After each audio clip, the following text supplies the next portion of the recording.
Fall is here and your yard might look like a disaster, but don't worry. Today I'm going to share with you 7 tools I find most useful at keeping my yard clean in the fall. A leaf blower is one of those must-have tools for clearing leaves from your lawn, your driveway, or your flower beds.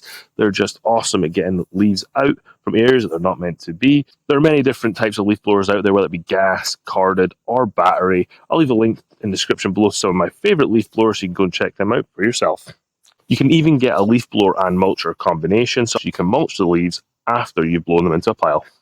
Don't worry if a leaf blower doesn't work for corners of your yards or certain flower beds. This next tool is going to help you out there. It's actually a rake, and a rake's going to be great for flower beds, corners, and areas of your yard. It's maybe a little bit smaller, and the leaf blower is not the best tool for the job. There are different types of rakes out there. I've got a metal rake here. I've also got a plastic rake. I like using the plastic rake on the lawn, and I like using the metal rake in the garden bed so I can clear out debris a lot easier because this plastic one's just a little bit too big. Now that you have the leaves cleaned out from your yard, it'd be a good time to look around your property and see if there's anything that needs washed, whether that be driveways, sidewalks, or even your house. We recently just washed the siding on our house because it was green and moldy and it was just disgusting. So we got one of these extenders out and hooked up to our pressure washer and washed it. You can see here a definitive line of where we've washed and where we haven't washed, and it just did a really good job at making the house siding look new again.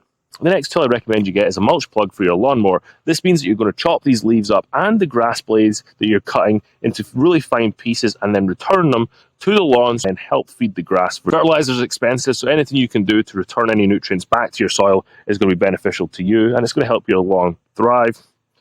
Lawnmowers don't always come with a mulch plug, so you may have to buy one separately. If you don't want to mulch, you can bag them, but that's more work and you have to then get rid of a lot of leaves and grass clippings, so I prefer to mulch, and then I can just return that back to the soil so I don't have to get rid of as much throughout the year. Most lawnmowers can mulch, but they may not come with a mulch plug that you can install, so you have to go out and buy one separately.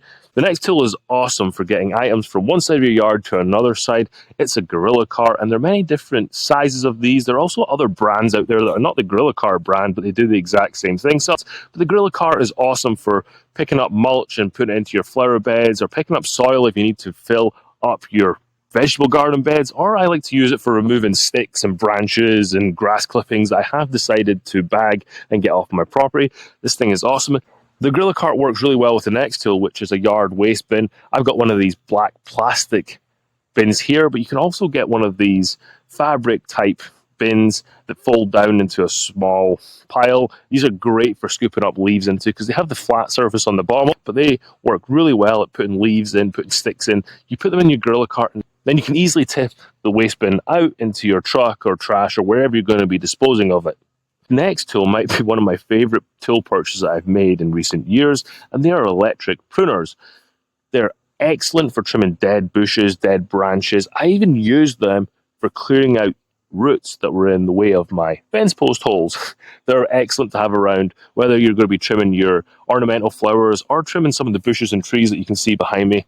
Must have tools, but these things are excellent to have around, and they just make it so much easier and less work on your hands to start trimming all of your dead branches and bushes in the fall. And that's the 7 tools that I use in fall to make my fall cleanup easier. If you want to find out the 10 things that you must do in fall before winter strikes, you just watch this video here next.